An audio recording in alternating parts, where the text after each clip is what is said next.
Innan vi sätter igång skulle jag vilja be er om en liten tjänst. Jag kämpar för att nå 1000 prenumeranter. Ett mål som betyder otroligt mycket för mig. He kutsuivat häntä hiireksi. 6 kuukauden ajan Casey siivosi alusastioita, otti yövuorot, joita kukaan ei halunnut, ja antoi pääkirurgin huutaa vasten kasvojaan virheistä, joita hän ei tehnyt.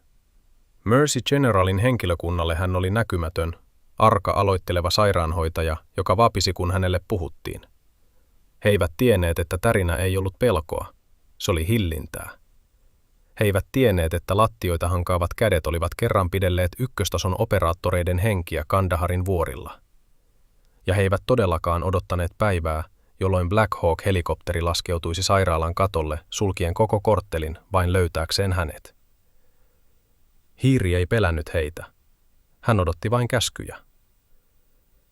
Tämä on tarina siitä, kuinka sairaalan näkymättömästä naisesta tuli sen legenda. Mercy Generalin ensiavun loisteputket hurisivat sillä tietyllä päänsärkyä aiheuttavalla taajuudella, jonka vain yövuorolaiset tuntuivat huomaavan. Oli kello 3:14 aamuyöllä sateisena tiistaina Chicagossa. Sellainen yö, jolloin ilma traumahuoneessa tuntui raskaalta ja haisi antiseptiselle aineelle, märälle villalle ja vanhalle kahville.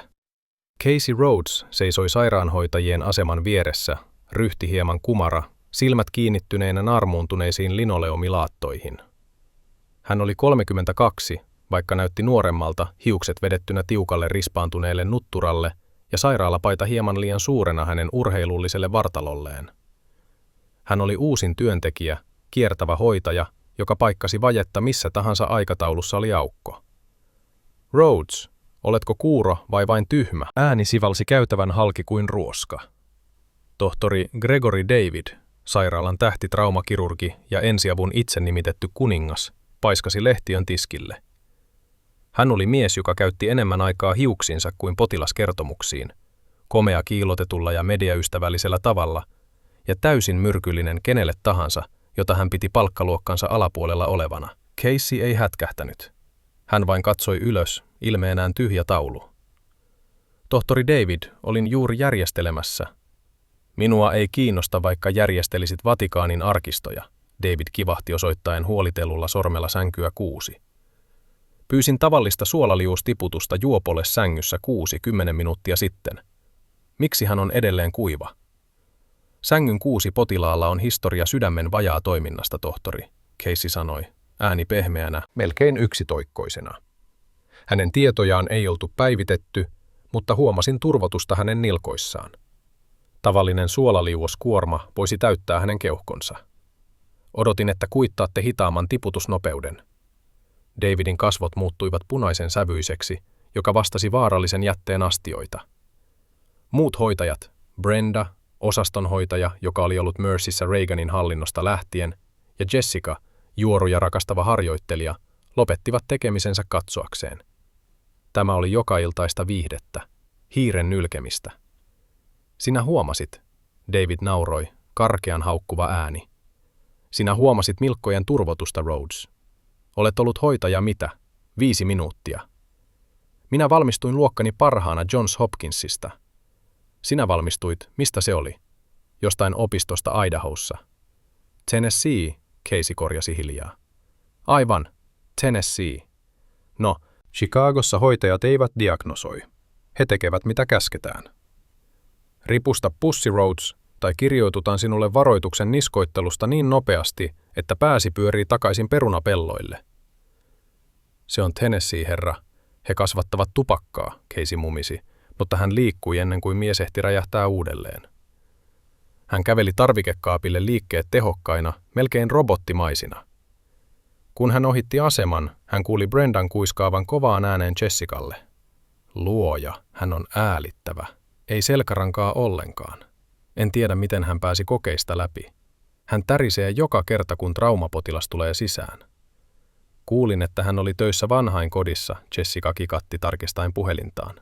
Luultavasti tottunut pyyhkimään leukoja ja pelaamaan bingoa. Häntä ei ole tehty ensiapuun.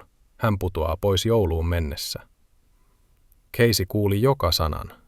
Hänen kuulonsa oli testattu täydelliseksi, vaatimustyössä, joka hänellä ennen oli.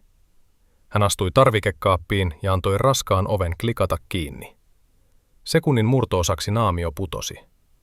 Tylsä, naudanomainen ilme katosi, korvautuen kylmällä, saalistajamaisella terävyydellä. Hänen silmänsä, läpitunkevat harmaat, skannasivat hyllyjä. Hän veti syvään henkeä, laskien alaspäin. Sisään 4, pito 4, ulos 4. Hän ei tärissyt pelosta. Hän tärisi adrenaliinin vieroitusoireista, elettyään elämää 100 mailin tuntivauhdilla ja törmättyään byrokratian tiiliseinään. Hän nappasi suolaliuospussin.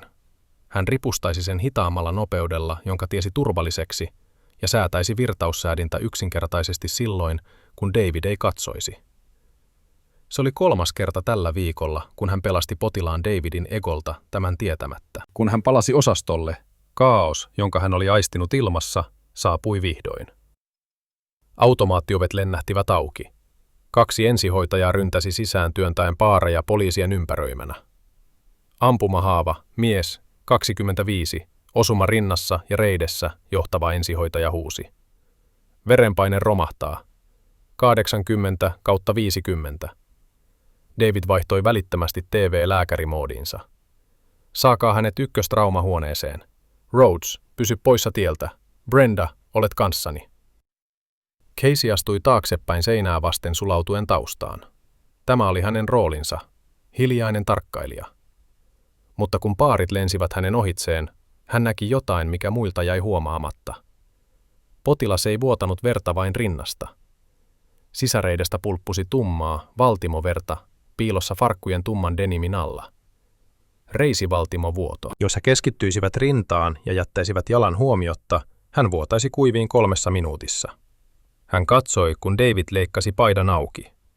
Avatkaa rintakehäpakkaus, hänellä on sydänpussin tamponaatio, David huusi. Tohtori, jalka, Casey sanoi. Se ei ollut huuto, mutta se leikkasi melun läpi oudolla harmonisella auktoriteetilla. Minä sanoin mene ulos, David ei edes katsonut taaksepäin. Casey katsoi lattiaan. Hän katsoi kelloa. 2 minuuttia 30 sekuntia. Hän ei tehnyt päätöstä. Lihasmuisti teki sen hänen puolestaan. Casey liikkui. Tarkkailijoille se näytti sumealta liikkeeltä. Yhtenä hetkenä hän oli seinustalla, seuraavana hän oli paarien jalkopäässä. Hän ei pyytänyt lupaa. Hän ei odottanut käskyä. Hän kurkotti taskuunsa, veti esiin raskaat vaatesakset ja repäisi yhdellä sulavalla liikkeellä potilaan farkkujen denimin polvesta lantioon. Verta purkautui kuin geisiristä, roiskuen kaapin ovien tahrattomaan lasiin 3 jalan päässä.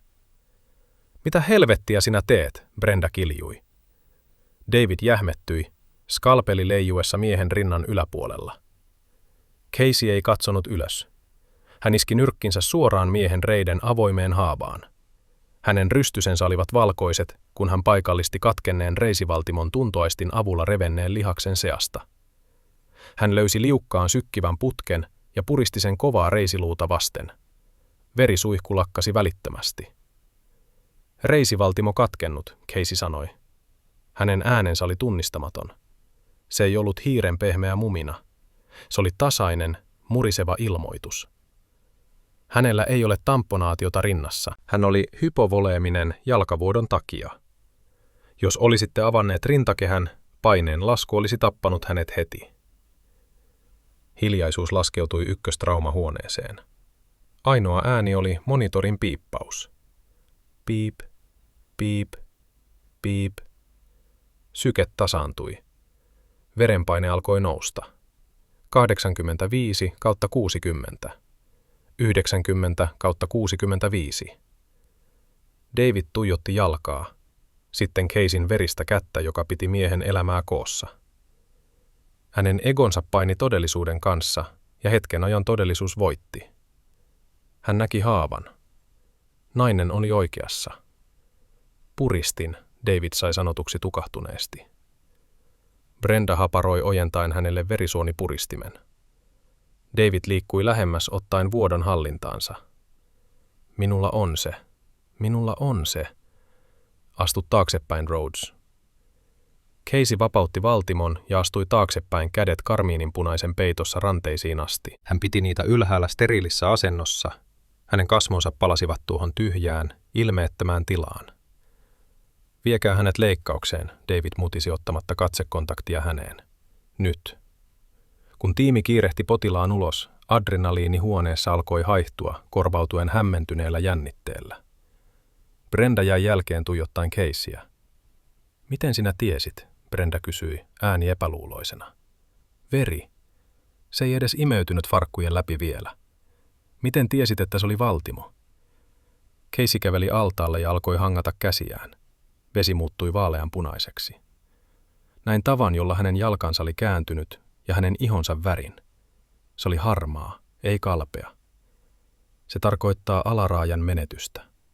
Tuota ei ole hoitajan käsikirjassa, Brenda sanoi kaventaen silmiään. Luen paljon, Casey sanoi yksinkertaisesti. Hän kuivasi kätensä paperipyyhkeeseen. Menen tarkistamaan juopon sängyssä 6. Hän käveli pois, hartiat jälleen eteenpäin kääntyneinä, kutistuen takaisin näkymättömän palvelijan rooliin. Mutta Brenda ei niellyt sitä enää. Hän käveli roskakorille, johon Casey oli heittänyt paperipyyhkeen. Hän pysähtyi. Vaatesakset, joita Casey oli käyttänyt, istuivat tiskillä. Brenda nosti ne ylös. Ne eivät olleet tavalliset sairaalasakset. Nämä olivat mattamustaa raskasta terästä sahalaitaisella reunalla, joka pystyy leikkaamaan kolikon läpi. Kahvaan kaiverrettuna, vuosien hankauksen kuluttamana, oli pieni tunnus. Se oli tuskin näkyvissä, vain naarmuja harjaantumattomalle silmälle. Atrain, kotka, ankkuri ja nimi syövytettynä pienin kirjaimin. C. Rhodes. SRRC 8. Brenda rypisti otsaansa. Hän ei tiennyt, mitä SARC tarkoitti. Hän oletti sen olevan tuotemerkki. Hän pudotti sakset takaisin tarjottimelle. Outo tyyppi, hän mutisi. Seuraavana aamuna Casey kutsuttiin sairaalan hallintojohtajan toimistoon. Herra Henderson oli mies, joka näytti kilpikonnalta kolmiosaisessa puvussa. Hän istui mahonkipöydän takana vierellään tohtori David, joka näytti omahyväiseltä. Neiti Rhodes, Henderson aloitti ristiessään kätensä.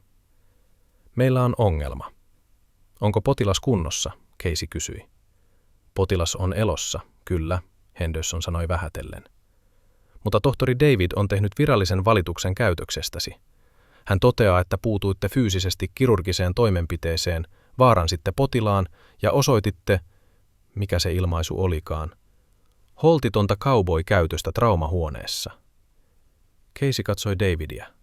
Tämä virnisti. Sinulla kävi tuuri, Rhodes. Arvasit oikein. Mutta minun ensiavussani noudatamme komentoketjua. Et tunge käsiäsi potilaaseen, ellei minä käske. Olet riski. Pelastin hänen henkensä, Casey sanoi. Sotkit kenkäni vereen, David vastasi. Me laitamme teidät koeajalle, Henderson sanoi liuuttaen paperin pöydän yli. 2 viikkoa rajoitettuja tehtäviä. Ette saa mennä traumahuoneisiin. Hoidatte triax-paperityöt ja siivouksen ylivuodot tarvittaessa. 1 varvas viivan yli. 1 kerta lisää lääkärin leikkimistä ja työsuhteenne päätetään. Onko tämä selvä? Casey katsoi paperia. Se oli virallinen huomautus. Niskoittelu, epäammattimainen käytös. Hän ajatteli kirjettä, joka oli hänen laatikossaan kotona. Sitä merivoimien osastolta tullutta, jossa häntä aneltiin palaamaan konsultiksi. Sitä, jossa häntä kutsuttiin päälliköksi. Sitä, jossa mainittiin Distinguished Service Cross, kunniamerkki. Hän katsoi Hendersonia, sitten Davidia. Hän otti kynän. Täysin selvä, herra, hän sanoi. Hän allekirjoitti paperin. Hän käveli ulos toimistosta takaisin osastolle. Hän vietti seuraavat 6 tuntia moppaamalla odotushuonetta ja mittaamalla kuumeita lapsilta, joilla oli flunssa. Hän ajatteli, ettei päivä voisi muuttua huonommaksi. Mutta kello 14.00 televisio-odotushuoneessa välkytti uutisten erikoislähetyksen banneria. Panttivankitilanne keskustan liittovaltion rakennuksessa. Useita uhreja raportoitu. Uutisankkurin ääni oli kimeä. Saamme raportteja, että kotimainen terroristiryhmä on tunkeutunut Federal Reservein toimipisteeseen Jackson Streetillä. SWAT on motissa. On raportteja kemiallisen aseen käytöstä. Casey lopetti moppaamisen. Hän katsoi ruutua. Kamerat zoomasi piiritysalueelle. Hän näki poliisilinjan, mutta hänen silmänsä keskittyivät johonkin muuun. Kuvauksen taustalla, tuskin näkyvissä, musta katumaasturi oli pysähtynyt. Miehiä nousi ulos. Heillä ei ollut yllään SWAT-sinistä. Heillä oli yllään multicam-kuvioiset housut, ja he kantoivat HK-446 kivääreitä äänen vaimentimilla. Hän tunsi ne varusteet. Hän tunsi tavan, jolla he liikkuivat. Hänen puhelimensa surisi taskussa. Yksi värähdys. Hän jätti sen huomiotta. Hän oli hoitaja koeajalla. Se surisi uudelleen. 3 kertaa. Hätäkuvio. Hän veti puhelimen esiin. Tuntematon numero. Hän vastasi. Rhodes. Päällikkö. Ääni rätisi. Se oli syvä, tuulen kohinan vääristämä. Meillä on tilanne. Olemme Chicagossa. Meillä on geneerinen biologinen uhka. Tiimi on altistunut. Lääkintämiehemme on poissa pelistä. Olemme 10 minuutin päässä sijainnistasi. Tarvitsemme noutopisteen ja tarvitsemme puhdastilan. Olemme tulossa luoksesi. Olen siviilisairaalassa, Viper, Casey kuiskasi kääntäen selkänsä odotushuoneelle. En voi valtuuttaa laskeutumista. Emme pyydä valtuutusta. Casey, ääni sanoi. Tuomme kohteen sisään ja olet ainoa tällä pallon puoliskolla, joka tietää vastalääkeprotokollan VX2 hermokaasulle. Valmistele katto. Saapumisaika 9 minuuttia. Linja mykistyi. Casey katseli ympärilleen täydessä odotushuoneessa. Lapsi itki. Vanha mies yski. Tohtori David käveli ohi nauraen kännykkäänsä golftasoitukselleen. Casey pudotti mopin. Se kolisi kovaäänisesti laattoja vasten. Rhodes, nosta se ylös, Brenda huusi tiskiltä. Casey avasi sairaalapaidan napit paljastaen harmaan teepaidan sen alla. Hän käveli suoraan kohti hissejä. Rhodes, minne olet menossa, David huusi. Katolle, Casey sanoi pysähtymättä. Saat potkut, David karjui. En vielä, hän sanoi. Mutta sinun kannattaisi ehkä soittaa ilmailuhallintoon. Hissimatka ylimpään kerrokseen tuntui kestävän eliniän, vaikka se oli vain 30 sekuntia.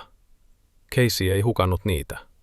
Hän repi hiuslenkin nutturastaan antaen hiustensa valahtaa vapaaksi, ei tyylin vuoksi, vaan koska hän tarvitsi kuminauhaa sitoakseen sairaalapaidan hihat tiukasti kyynärpäiden yläpuolelle. Löysä kangas oli riski roottorin ilmavirrassa. Kun ovet aukenivat 8. kerroksessa, hallinto ja apteekki, hän astui ulos askeleella, joka olisi kauhistuttanut kouluttajakersantin. Hän ohitti hallintotiskit ja meni suoraan osastoapteekin luukulle. Paul, pääapteekkari, katsoi ylös lasiensa yli. Hän oli paperityön nipottaja, joka kerran laittoi kirurgin odottamaan 20 minuuttia Tylenolia, koska lomakkeesta puuttui päivämäärä. Rhodes. Paul räpytteli silmiään. Sinulla ei ole valtuuksia tähän kerrokseen ja näytät kiihkeältä. Paul, tarvitsen elvytyskärryn avaimet ja varalla olevan kemikaalipakkauksen, Casey sanoi. Hänen äänensä oli tasainen, mutta siinä oli värinä, joka sai karvat nousemaan pystyyn Paulin käsivarsissa. Kemikaalipakkauksen, Paul nauroi hermostuneesti. Casey, se on suurorrettomuuksia varten, terroristi-iskuja. En voi vain antaa koodi mustaa. Paul, valtuutus Alfa Sierra 9. Paul jähmettyi.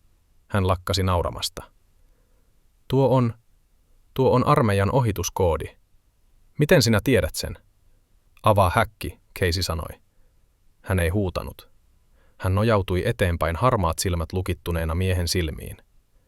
Jos et anna minulle atropiinia ja 2 PAM-kloridia seuraavan 30 sekunnin aikana, 4 miestä kuolee katollesi.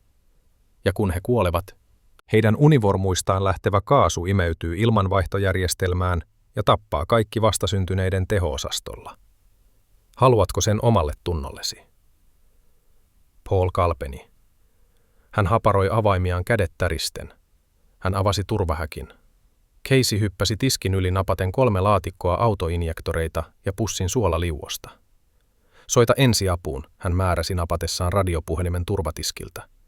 Käske heidän tyhjentää traumahuoneet 1 ja 2. Sulkekaa ilmanvaihtoaukot.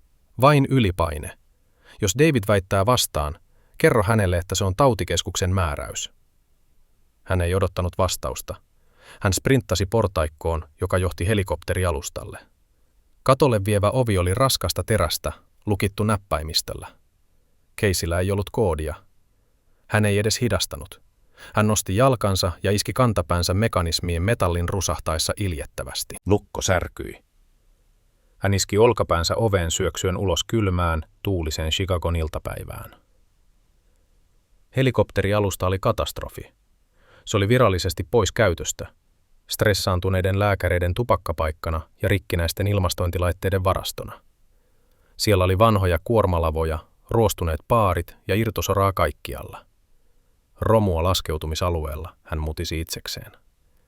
Hän alkoi raahata painavia lavoja reunalle, heittäen ne turvakaiteen yli alemmalle katolle. Hän liikkui voimalla, joka uhmasi hänen laihaa olemustaan. Hän raivasi ruostuneet paarit työntäen ne portaikkoon. Hei, mitä helvettiä luulet tekeväsi, huuto tuli ovelta. Se oli herra Henderson, punakasvoisena ja läähättäen, vierellään 2 sairaalan vartijaa ja tohtori David. Hän on menettänyt järkensä, David huusi osoittaen häntä. Hän tuhoaa sairaalan omaisuutta. Pidättäkää hänet. 2 vartijaa, rotevat miehet nimeltä Miller ja Davis, jotka yleensä viettivät päivänsä humalaisten potilaiden kanssa, astuivat eteenpäin. Neiti Rhodes, teidän täytyy tulla alas nyt. Casey seisoi maalatun H-kirjaimen keskellä tuulen piiskatessa hänen sairaalahousujaan. Hän tarkisti kellonsa. 2 minuuttia. Pysykää takana, Casey varoitti. Ette halua olla täällä ylhäällä. Nappaa hänet, Henderson määräsi. Miller syöksyi häntä kohti. Se oli laiska yritys, sellainen, jota käytetään sekavaan potilaaseen. Casey ei lyönyt häntä. Hän vain astui hänen suojauksensa sisään, käytti miehen omaa liikevoimaa ja pyyhkäisi hänen jalkansa alta. Miller osui betoniin kovaa. Ennen kuin Davis ehti reagoida, Casey oli pyöräyttänyt hänet ympäri ja laittanut hänet seisovaan käsilukkoon, painaen hänet portaikon seinää vasten. Kuunnelkaa minua, hän ärähti, äänen leikatessa tuulen läpi. Sikorsky UH-60 Black Hawk on tulossa, kuumana ja raskaana. Jos seisotte tällä alustalla, kun se hidastaa, roottorin ilmavirta puhaltaa teidät katolta. Menkää sisään, lukitkaa ovi, älkääkä avatko sitä ennen kuin minä sanon. David tuijotti häntä suu auki. Black Hawk, olet harhainen. Sinulla on psykoottinen kohtaus. Tvop, tvop, tvop. Ääni alkoi värinänä heidän jalkapohjissaan. Sitten siitä tuli rytminen jumputus heidän rinnassaan. David katsoi ylös. Mikä tuo on, Henderson kuiskasi. Maahan, Casey kiljui. Hän vapautti vartijan ja tönäisi Hendersonin ja Davidin kohti portaikon syvennystä. Taivas Mercy Generalin yläpuolella tummui. Massiivinen musta muoto jyrisi rakennuksen reunan yli. Ääni oli korvia huumaava. Tuuli iski heihin kuin fyysinen isku. David menetti jalansijansa ja kaatui. Sotilashelikopterin pelkkä voima leijumassa vain 10 jalan korkeudella katosta oli kauhistuttavaa. Tämä ei ollut sulavalinjainen lääkintäkopteri. Tämä oli sotakone. Ei merkintöjä, ei valoja, vain mattamustaa terästä ja miniganin piippu näkyvissä oviaukossa. Black Hawk ei laskeutunut. Kattoa ei oltu luokiteltu täydelle painolle. Se pysyi matalassa leijunnassa pyörät tuumien päässä betonista. Alaspäin suuntautuva ilmavirta nosti ilmaan hiekkaa ja pölyä sokaisten Davidin ja Hendersonin, jotka kyyristelivät oven luona. Mutta Casey seisoi suorana. Hän käveli suoraan myrskyyn. Hän nosti kätensä ristiin X-asentoon, sitten viilsi ne alas, merkki aseman pitämisestä. Kopterin sivuovi liukui auki. 4 miestä hyppäsi ulos. He olivat pukeutuneet täysiin taktisiin varusteisiin, mutta heidän liikkeensä olivat hutiloivia, epätoivoisia. 2 heistä kantoi 3. miestä välissään. 4. mies, ryhmän johtaja, hyppäsi ulos viimeisenä kantaen mustaa pelikan laukkua. He kyyristyivät roottoreiden alle ja juoksivat kohti Caseyä. Ryhmän johtaja, jättimäinen mies, jolla oli parta ja arpi poskessa, pysähtyi Caseyin eteen. Hän ei katsonut sairaalan hallintojohtajaa. Hän ei katsonut kauhistuneita vartijoita. Hän katsoi sairaanhoitajaa. Hän napsahti asentoon ja kaauksesta huolimatta teki terävän, napakan kunnianosoituksen. Päällikkö Rhodes, hän huusi moottorin jylinän yli. Kohde on turvassa, mutta hän hiipuu. Altistuminen oli suora.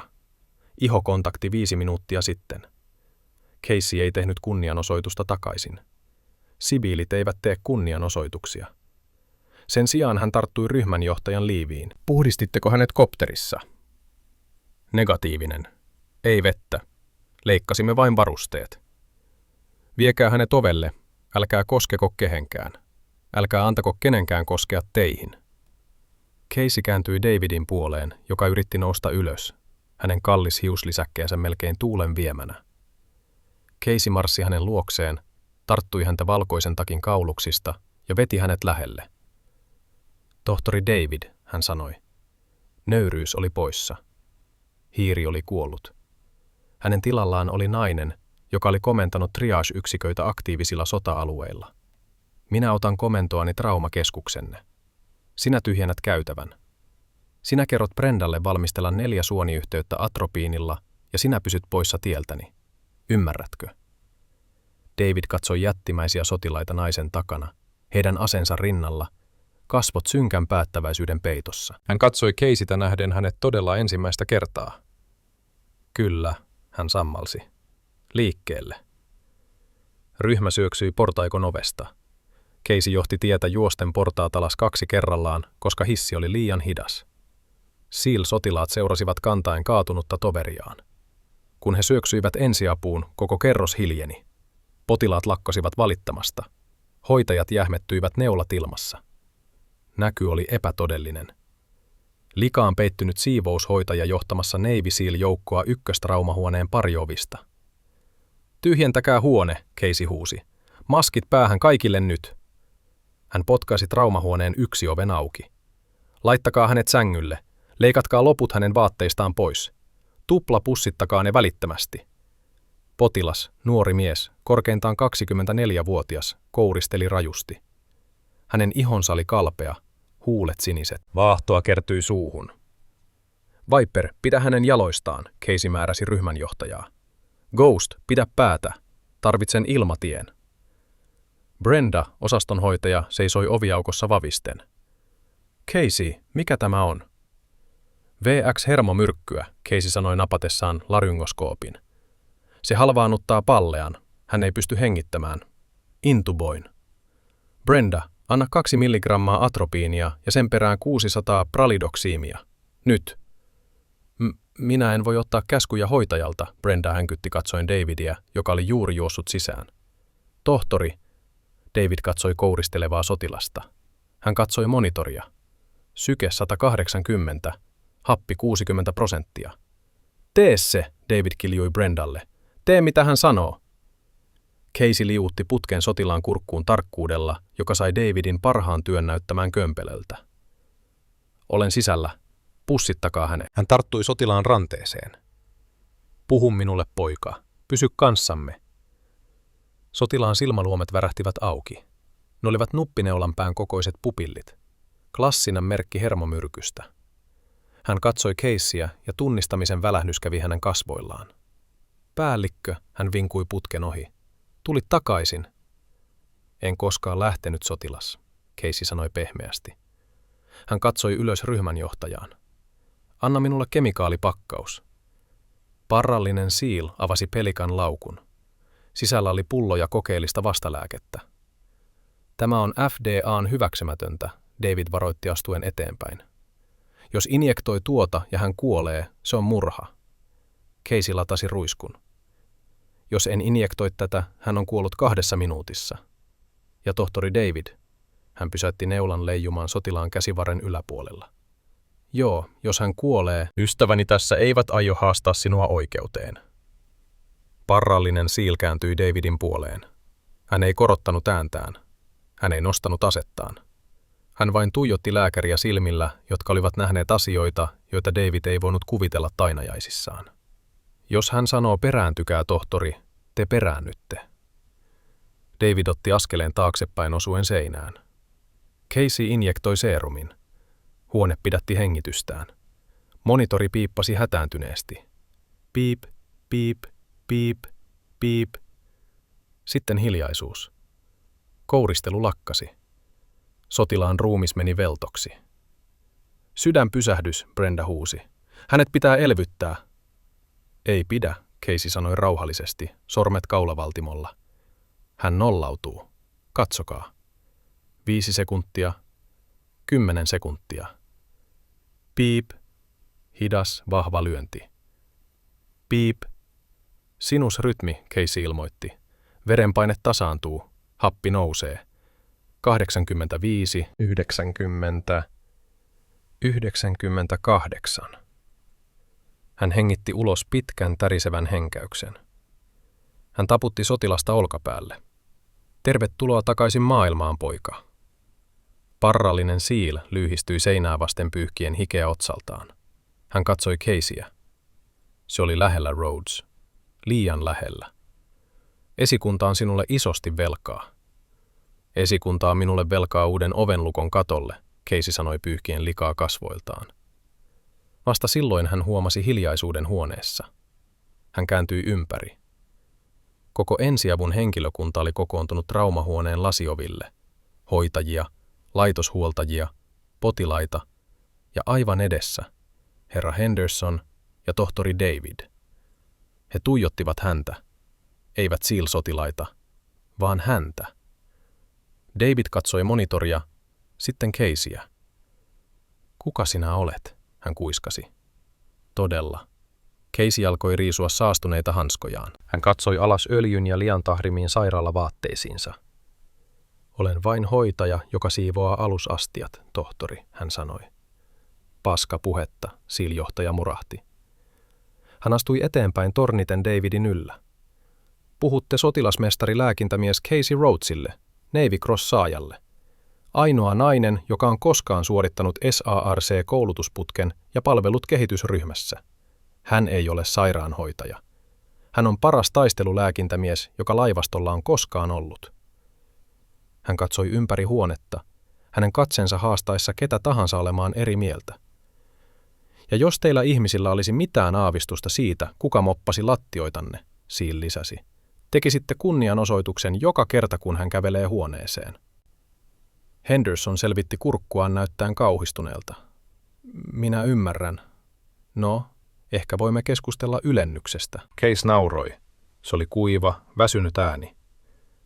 En halua ylennystä, herra Henderson. Haluan vapaa päivän. Myönnetty, Henderson vinkaisi. Mutta draama ei ollut ohi. Kun siilit alkoivat turvata huonetta, ensiavun sisäänkäynnin pariovet lennähtivät auki uudelleen. Tällä kertaa se ei ollut potilas. Se oli 4 miestä tummissa puvuissa korvanappeineen. FBI. Ja heidän takanaan mies laivaston juhlapuvussa tähtiä kauluksessaan. Amiraali Graves. Amiraali Graves marssi suoraan Davidin luo. Kuka täällä on vastuussa? Minä olen, David sanoi pullistaen rintaansa hieman. Viekää ihmisenne ulos, Graves ärähti. Tämä laitos on nyt puolustusministeriön hallinnassa. Suljemme rakennuksen. Hän kääntyi Caseyin puoleen. Hänen kora-ilmeensä pehmeni välittömästi. Päällikkö Rhodes, amiraali sanoi nyökäten. Minun olisi pitänyt tietää. Kun kuulin siviilisairaalan onnistuneen vakauttamaan VX-altistuksen, tiesin, että se olit sinä. Luulin, että olit eläkkeellä. Olenkin, herra, Casey sanoi. Et enää, Graves sanoi. Hän veti kansion avustajansa kädestä. Presidentti on valtuuttanut uudelleen aktivointisi. Astuu voimaan välittömästi. Casey katsoi kansiota. Hän katsoi hiljaista elämäänsä Mercy Generalissa. Hän katsoi Davidia, joka nyt katsoi häntä pelon ja kunnioituksen sekoituksella. Minulla on sopimus täällä, amiraali, Casey sanoi. Minulla on velvollisuuksia. Me ostamme sairaalan, jos on pakko, Graves sanoi ilmeettömästi. Puku päälle, Rhodes. Meillä on tilanne Pohjanmerellä ja tiimisi kieltäytyy lähtemästä ilman sinua. Casey katsoi SEAL-johtajaa. Tämä virnisti. Tule, Casey. Siivouskomero on täällä vielä, kun palaamme. Ilmapiiri ensiavussa oli muuttunut kaoottisesta paniikista tyrmistyneeseen, unnioittavaan hiljaisuuteen. Ilmanpaine tuntui laskevan, kun amiraali Graves levitti tehtävän parametrit traumahuoneen tiskille suoraan tohtori Davidin unohtaman lehtiön päälle. Meillä on varjoalus, Dauntless, joka ottaa vettä Pohjanmerellä, Graves sanoi äänellä, joka oli matala, mutta kantoi huoneen jokaiseen nurkkaan. Siihen osui hyökyaalto kesken salaoperaation noudon. Meillä on 7 ykköstason operaattoria loukussa paineistetussa sukelluskellossa. Heidän hiilidioksidipesurinsa ovat pettämässä. Yhdellä heistä on keuhko lytyssä ja selkärankavamma. Emme voi vain vetää heitä ylös. Sukeltajan tauti tappaisi heidät ennen kuin he rikkovat pinnan. Tarvitsemme jonkun, joka voi sukeltaa alas, mennä kelloon paineen alla, vakauttaa selkärangan ja suorittaa rintaputken asettamisen 400 jalan syvyydessä merenpinnan alapuolella. Graves katsoi Caseyä. Maailmassa on vain 3 ihmistä, joilla on sertifikaatti ylipainehappihoitoon taistelutraumassa, ja muut 2 ovat Okinawalla, Casey lopetti, silmät skannaten taktista karttaa. Juuri niin, Graves nyökkäsi. Tarvitsen varusteet, Casey sanoi. Hän ei katsonut Davidia. Hän ei katsonut Hendersonia. Hän oli jo henkisesti veden alla laskemassa kaasuseoksia ja sukellusaikoja. Paljon edelläsi, päällikkö, Viper sanoi. Hän potkaisi pelikan laukun auki. Juuri siinä keskellä traumahuonetta yksi Casey Rhodes riisui tahrintuneet ylisuuret sairaalavaatteensa. Alla hänellä oli yksinkertaiset lämpölegginsit ja toppi, univormu ihmiselle, jolla oli aina kylmä, koska hänen aineenvaihduntansa kävi liian kuumana. Hän veti jalkaansa taktiset housut, materiaali oli raskasta ja tulenkestävää. Hän nyöri taistelukengät, liikkeet tehokkaita, sitoen ne tietyllä solmulla, joka ei luistaisi. Hän kohautti levykantoliivin hartioilleen, raskas keraaminen panssari asettui hänen harteilleen kuin tuttu halaus. Lopuksi hän kiinnitti radion olkapäälleen ja sitoi hiuksensa tiukasti taakse. Hän katsoi peilikuvaansa lasikaapin ovista. Väsynyt, kumara nainen, joka siivosi oksennosta lattialta, oli poissa. Siinä seisoi soturi. Tohtori David katseli tätä muutosta suu hieman auki. Hän katsoi lattialla kasassa lojuvia sairaalavaatteita, univormua, jota hän oli pilkanut vain tunti sitten. Sinä, David aloitti, ääni väristen närkästyksen ja hämmennyksen sekoituksesta. Et voi vain lähteä. Olet työvuorolistassa. En ole allekirjoittanut aikakorttiasi. Tämä on vartiopaikalta poistuminen. Casey kääntyi hitaasti. Hän sääti lääkintälaukkunsa hihnaa. Hän käveli Davidin luo, kunnes oli tuumien päässä tämän kasvoista. Hän oli lyhyempi kuin mies, mutta sillä hetkellä hän näytti tornittavan huoneen yllä. Tohtori David, hän sanoi, ääni pelottoman rauhallisena. 6 kuukauden ajan olen katsonut, kun väheksyt hoitajia, jotka tietävät enemmän kuin sinä. Olen katsonut, kun jätät potilaita huomiotta, koska heillä ei ole oikeaa vakuutusta. Olen korjannut virheesi pimeässä, jotta voisit loistaa valossa. Hän kurkotti taktiseen liiviinsä ja veti esiin sairaalan henkilökorttinsa, sen jossa luki C. Rhodes, lähihoitaja, siivoustuki. Olet oikeassa. Minä hylkään vartiopaikkani. Hän pudotti kortin miehen tahrattoman valkoisen labratakin taskuun. Koska minulla on työ, jolla on oikeasti merkitystä. Mennään, Viper ärähti. Tiimi ympäröi hänet suojaavaan timanttimuodostelmaan ja he liikkuivat kohti uloskäyntiä. Automaattiovet liukuivat auki ja Black Hawkin jylinä ulkona kasvoi kovemmaksi. Kun Casey astui asfaltille tuulen piiskatessa hänen hiuksiaan, hän katsoi taaksepäin viimeisen kerran. Koko sairaalan henkilökunta oli painautunut lasia vasten katsomaan. Brenda näytti häpeissään olevalta. Paul apteekkari näytti peukkua ja David vain seisoi siinä näyttäen pieneltä, pidellen sen naisen henkilökorttia, jota hän oli kutsunut hiireksi.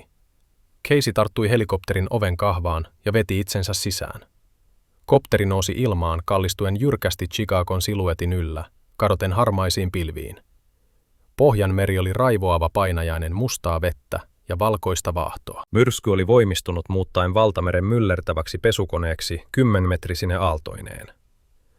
Casey istui suuremman kuljetushelikopterin takaosassa, nyt etsintä- ja pelastustehtäviin varustelussa Pave Hawkissa. Hän oli jo kuivapuvussaan, raskas kumitiiviste tiukalla kaulan ympärillä. 2 minuuttia pudotukseen, lentäjä huusi radiopuhelimen yli. Siellä on sotkuista, Rhodes. Näkyvyys on 0. En tarvitse näköä, Casey huusi takaisin. Vie minut vain lähelle poijua. Tehtävä oli hulluutta. Sukelluskello oli kiinnitettynä uppoavaan tukialukseen, roikkuen epävakaasti 400 jalassa. Vaijeri oli rispaantumassa. Jos se katkeaisi, sisällä olevat 7 miestä syöksyisivät merenpohjaan, paineen murskatessa heidät välittömästi. Hänen täytyi hypätä veteen, sukeltaa kelloon, lukittautua sisään ja vakauttaa komentaja lääketieteellisesti, jotta he voisivat aloittaa hätänousun. Vihreä valo. Mene, mene, mene. Casey ei epäröinyt. Hän pyörähti takaperin ulos helikopterista pudoten 30 jalkaa jäätävään, vellovaan valtamereen. Kylmyys iski häneen kuin vasara, jopa puvun läpi. Hän taisteli aaltoja vastaan potkien kohti merkkipojun vilkkuvaa strobovaloa. Tukisukeltaja odotti häntä napanuoralinjan kanssa. Päällikkö, oletko kunnossa? Sukeltajan ääni rätisi hänen kuulokkeessaan. Lähetä minut alas, Casey määräsi. Laskeutuminen oli pimeyden sumua. Kun hän meni syvemmälle, yläpuolisen myrskyn kaoottinen pieksäminen hiipui, korvautuen valtameren murskaavalla, hiljaisella painolla. Paine kasvoi hänen korvissaan. 400 jalassa pimeys oli ehdotonta, vain hänen otsalampunsa säteen rikkomaa. Siellä se oli, kello. Se oli 45 asteen kulmassa, heilahdellen rajusti virrassa. Hän tarttui ilmalukon pyörään. Se oli jumissa. Viper, täällä Rhodes. Hän puhui radioonsa, ääni rauhallisena huolimatta typpihumalasta, joka yritti sumentaa hänen aivojaan. Ilmalukko on jumissa. Minun täytyy käyttää siihen lyömähuoltoa.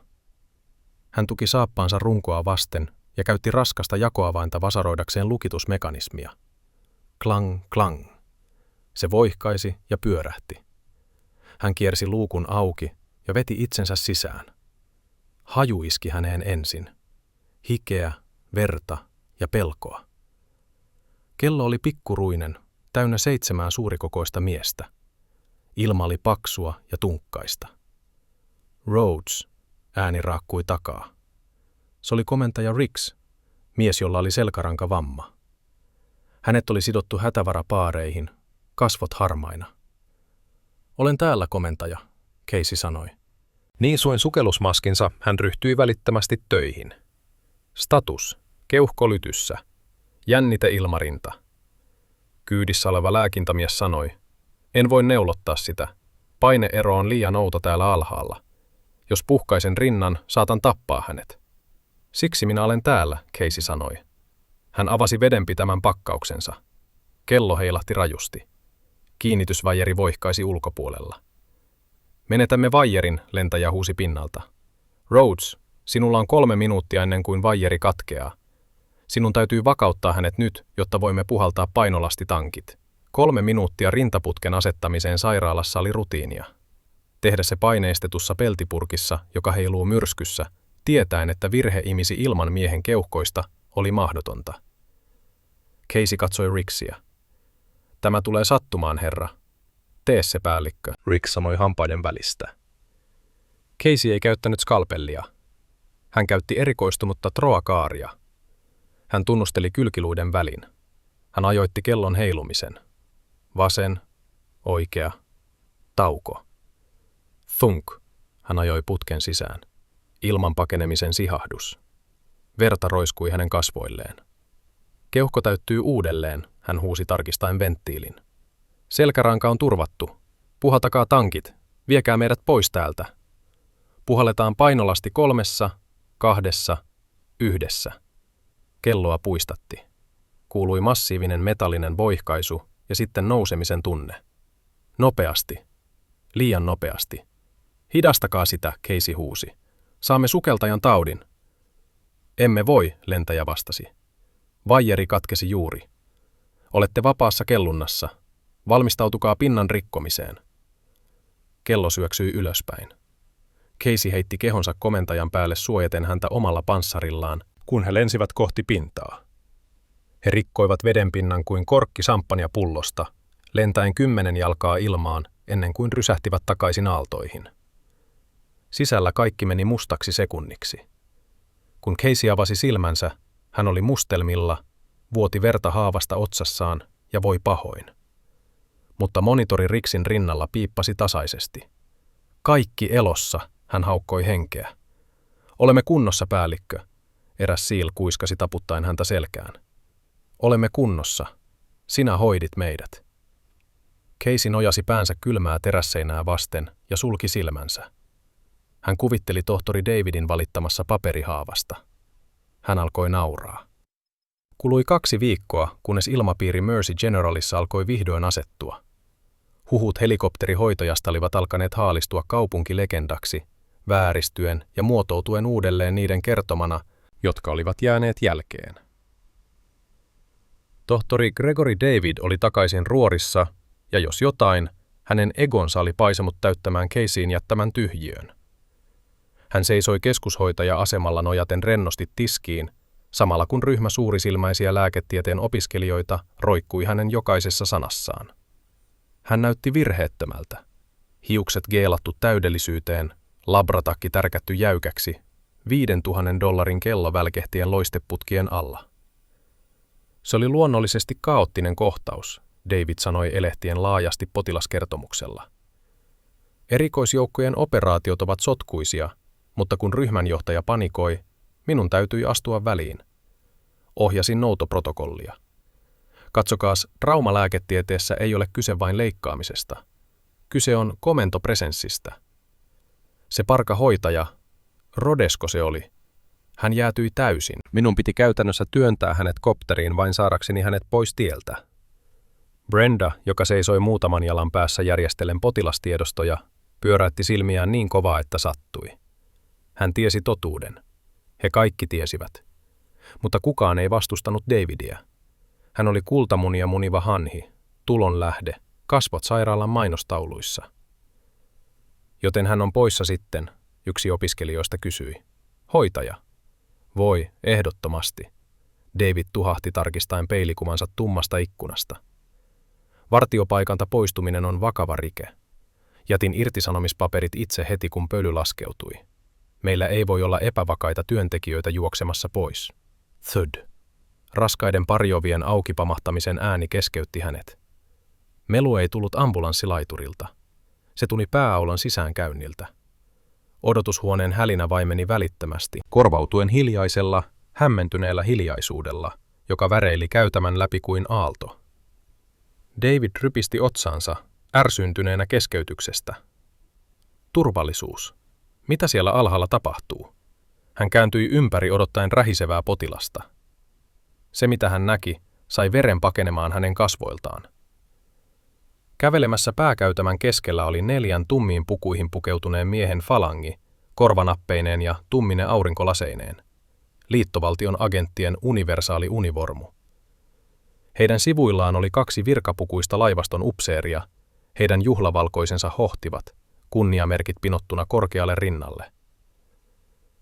Ja muodostelman keskellä käveli nainen. Hänellä ei ollut yllään sairaalavaatteita. Hänellä ei ollut yllään siivoushenkilökunnan ylisuurta tahraista univormua.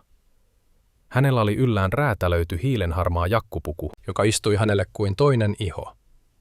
Hänen hiuksensa, yleensä vangittuna pörröiselle nutturalle, olivat auki valuen hänen olkapäilleen sileinä aaltoina. Hänellä oli mustat korkokengät, jotka kopisivat linoleumia vasten rytmisellä, saalistajamaisella poljennolla.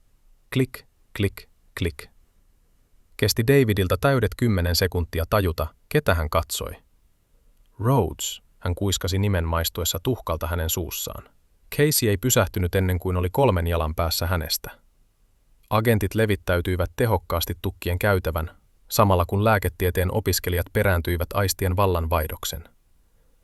Casey otti aurinkolasinsa pois hitaasti.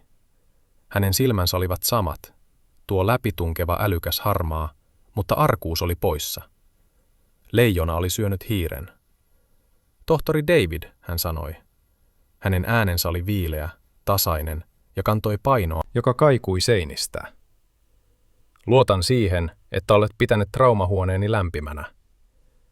David nauroi hermostuneesti, korkea ääni, joka paljasti hänen pelkonsa. Sinun traumahuoneesi, neiti Rhodes. En tiedä, miksi olet täällä tai miksi olet tuonut paraatin mukanasi, mutta et ole täällä töissä enää. Minä annoin sinulle potkut, muistatko? Muistan sinun yrittäneen, Casey sanoi, pieni vaarallinen hymy huulillaan. Hän kääntyi vieressään olevan vanhemman laivaston virkapukuisen miehen puoleen. Amiraali Graves, viitsisittekö päivittää tohtorille Mersey Generalin nykyisen hallinnollisen statuksen? Amiraali Graves astui eteenpäin. Hän oli pelottava mies, rakennettu kuin panssarivaunu, ääni kuin jauhavaa soraa. Hän piteli paksua nahkaista kansiota.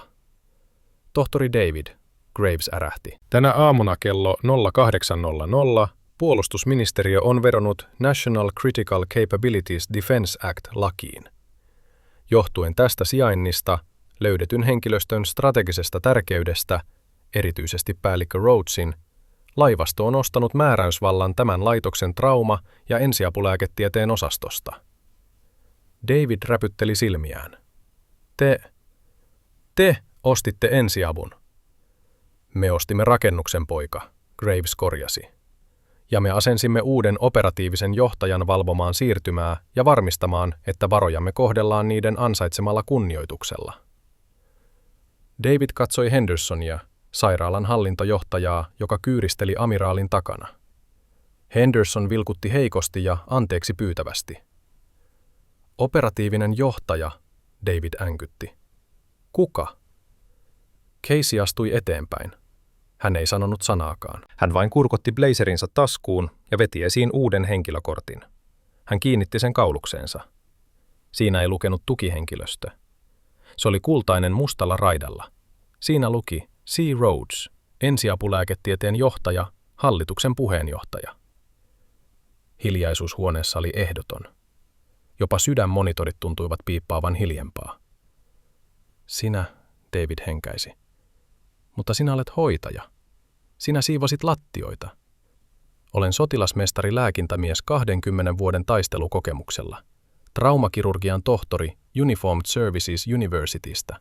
Ja minulla on erikoissertifikaatti karujen olosuhteiden elvytyksestä. Casey luetteli laskien niitä sormillaan. Ja kyllä, siivoan myös lattioita, koska toisin kuin sinä, Gregory, en ajattele minkään työn olevan arvolleni sopimatonta, jos se auttaa potilasta. Hän otti askeleen lähemmäs tunkeutuen miehen henkilökohtaiseen tilaan. David vetäytyi taaksepäin tiskiä vasten. Nyt, mitä tulee työsuhteeseesi, Casey sanoi pehmeästi. Minulla on virka, David vinkaisi. Et voi erottaa minua ilman syytä. Voi, minulla on syy, Casey sanoi vilkaisten potilaskertomuksia. Epäpätevyys, häirintä, tietojen väärentäminen. Voisin erottaa sinut, peruuttaa lupasi ja saattaa sinut ulos näiden erittäin mukavien aseistettujen herrasmiesten toimesta. David katsoi agentteja. He eivät näyttäneet mukavilta. He näyttivät siltä kuin he toivoisivat hänen juoksevan. Mutta en aio tehdä niin, Casey jatkoi. David hengitti ulos, polvet täristen. Sinä et. En, koska persoonallisuudestasi huolimatta sinulla on hyvät kädet. Olet kelpo kirurgi silloin, kun et ole kiireinen peiliin katsomisen kanssa. Casey nosti lehtion. Ja meillä on vajetta henkilöstössä. Hän kääntyi Brendan puoleen. Brenda, onko meillä avoimia paikkoja yövuorossa? Brenda virnisti. Ilkeä, ilahtunut hymy levisi hänen kasvoilleen. Itse asiassa, johtaja, meillä on. Tarvitsemme nuoremman lääkärin yövuoroon. Viikonloput ja pyhät, omavastuita ja pieniä haavoja enimmäkseen, ja alusastia vuoroja, kun hoitajilla on kiire. Casey kääntyi takaisin Davidin puoleen. Siinä se on. Olet alennettu. Koeajalla. Raportoit vuorossa olevalle osaston hoitajalle. Puhut kun puhutaan. Teet hanttihommat. Ja jos selviät 6 kuukautta ilman yhtäkään valitusta, ehkä annamme sinun koskea skalpelliin uudelleen. David katseli ympärilleen huoneessa. Opiskelijat tirskuivat. Hoitajat säteilivät. Hänet oli nöyryytetty. Hänet oli voitettu. Onko minulla vaihtoehtoa, hän kuiskasi. Toki, Casey sanoi viitaten uloskäyntiin. Ovi on tuolla, mutta kuulin, että työmarkkinat Yhdysvaltain laivaston erottamille kirurgeille ovat melko ohuet. David nieli ylpeytensä. Se oli iso, karvas pilleri. Hän riiputti päätään. Otan vuoron. Hyvä vastaus, Casey sanoi. Hän taputti käsiään yhteen, ääni säikäytti miehen. Mene nyt pois käytävältäni, tukit liikennettä. Mene pesulle. Sängyssä 4 on sisään kasvanut varpaan kynsi, joka kaipaa katsomista. Kun David laahusti pois, riisuttuna arvokkuudestaan ja kuningaskunnastaan, Casey kääntyi amiraalin puoleen. Kiitos herra, hoidan tästä eteenpäin. Graves nyökkäsi. Harvinainen hymy särki hänen kasvonsa. Anna heille helvettiä, päällikkö.